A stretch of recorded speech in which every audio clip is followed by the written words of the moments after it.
Hi, my name is John. I'm the developer and kind of creator of the Collage Atlas, and this will be the last video update I do before it actually gets released. Now the game is complete finally, and it's actually due to come out as I record this. It's due to come out this following Friday, so it's Friday the 16th of October 2020. It's been a really exhausting process and really long journey. So I thought what I'd do today is I just go through as quickly as I can a few of kind of the key points, the key milestones, I suppose, along with the journey, because I guess like with a lot of games and all this kind of stuff, it's not necessarily exhaustively planned, and a lot of it just kind of you just kind of muddle your way through, So way back at the start of 2016, I was toying with the idea of making a follow-up to a book that I'd written called Asleep as the Breeze. It was nothing too fancy, like I self-published it, nobody actually really wanted it. I just I felt kind of compelled to make that. And so my first thought was, I wanted to make a follow-up to that. And after a few kind of experiments and that kind of thing, I decided that I wanted to make like an app to go alongside it. Now I've gone through a lot of this before in like previous videos, so I won't go too exhaustively into it.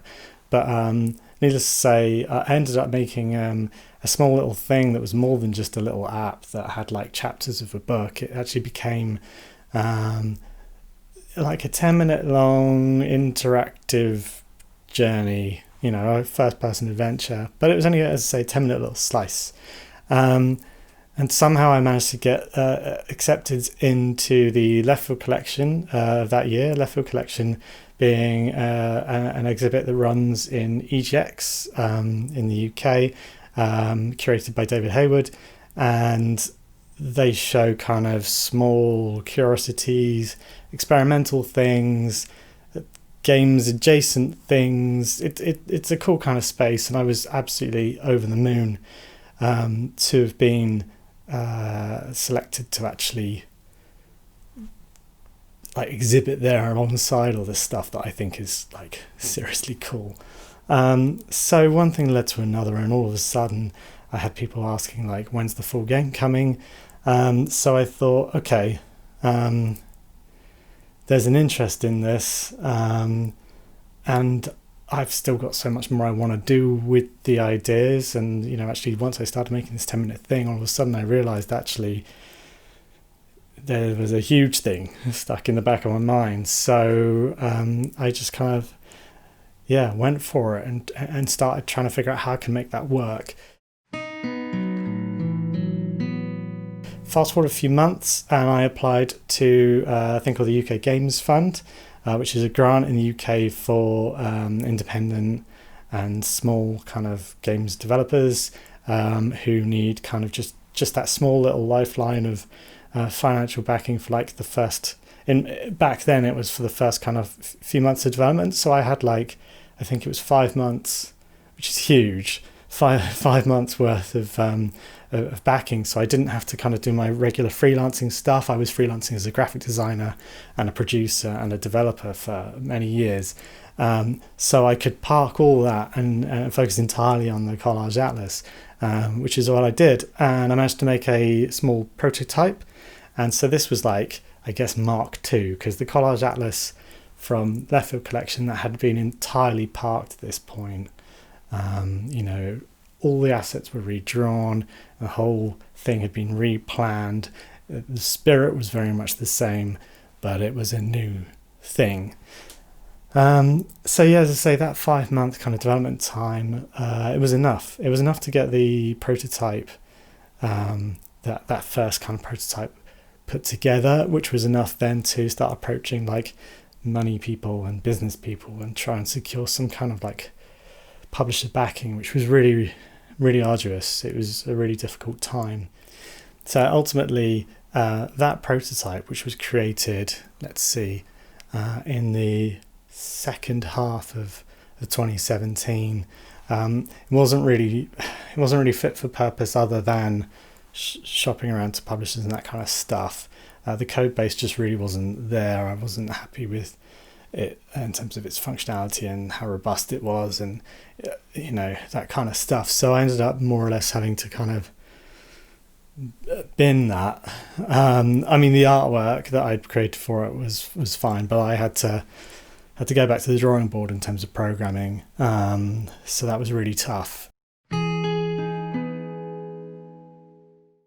So I worked away, desperately trying to kind of start piecing together this game, and money was running out. Things were getting quite serious. I personally don't have huge amounts of savings, that kind of thing. In fact, I have zero savings because I'd been a freelancer for years, and I'd lived in London for years, and London as a freelancer is not a place where you save lots of money. I had lots of fun though, so so yeah, the money was kind of disappearing, the game was slowly coming together, and I was just too invested in this thing at this point to really be happy with what looked like the end of the line.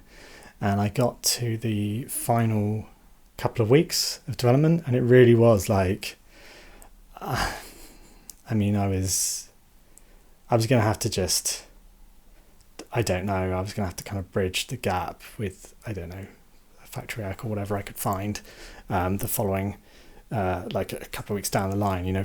Money was over at that point. And I applied to the Indie Fund. It's a group of independent game developers who actually kind of reinvest money that they've made into kind of projects that they believe in and that kind of thing. But it is investment, ultimately, like this isn't like a charity or a grant kind of thing. This is like repayable stuff. So it's quite serious. But I was really fortunate that there was a group of people within the Indie Fund who actually, they seemed to like what I showed them, and they believed in it. They believed in it enough that, once I kind of expressed to them exactly what I planned to do and how I planned to do it, they were just amazing. They were really positive, and they didn't really kind of bear down on me at all. They just more or less left me to do what I'd planned. Although the crucial thing is, I think it's because they'd seen a plan. They knew I wasn't just kind of like winging it at this point. So with their help and their backing, that kind of took me through to like, let's see, we're like 2018. That took me through to the beginning of 2019. And at that point, once again, money was running out.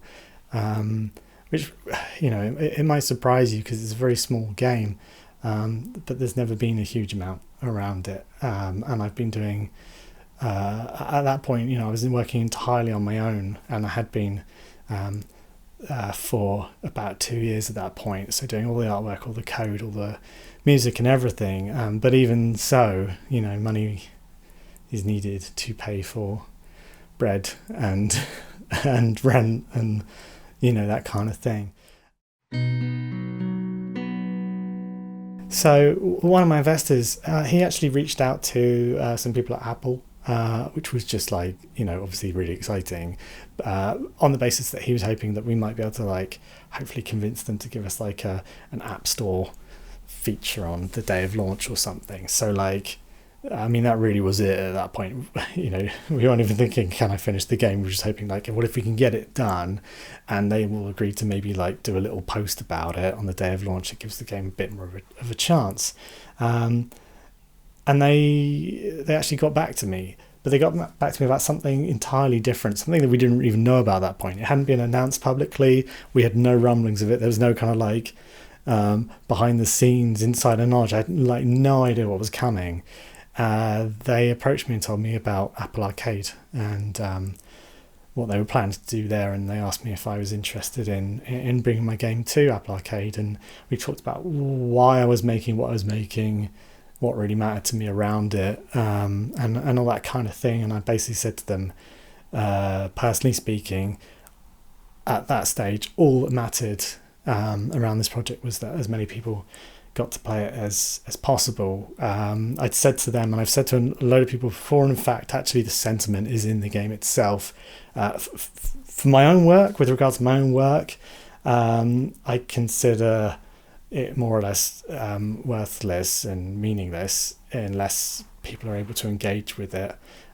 Again, this is with regards to my own personal creations, because I don't really make them just kind of like vent. I'm trying to make something helpful as best I can. And so if it doesn't reach people, it can't do that. And so in my eyes, I've kind of failed with regards to my original intention. So I said to them, my main things, I just want to reach as many people as possible. And they said that the game would have to be translated into however many languages it was in the end, I think 12 or 13. And that was pretty exciting.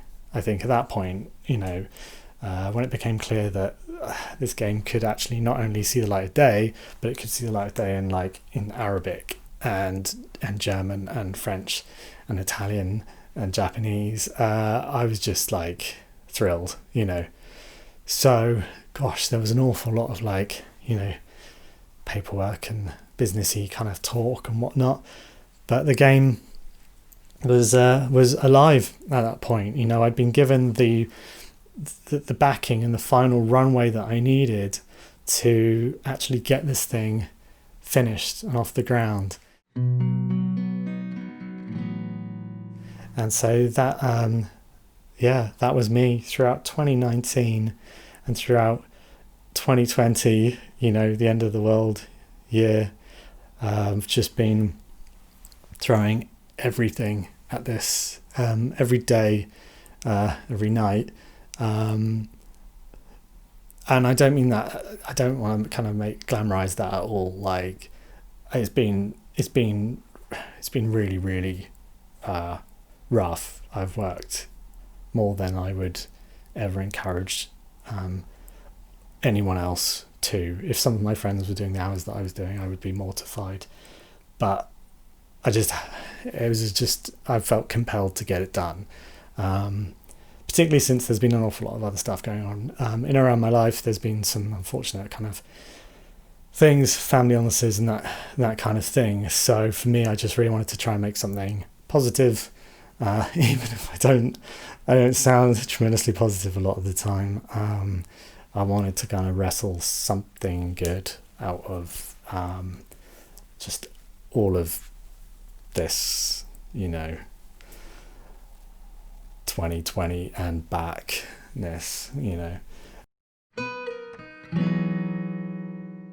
So yeah, the game is now done, and it didn't result in me being on the streets and stuff, and I was fed, and I'm tremendously grateful for that. I'm tremendously grateful to all the people that believed in it. So without the Indie Fund, without the UK Games Fund, and without Apple actually kind of saying, okay,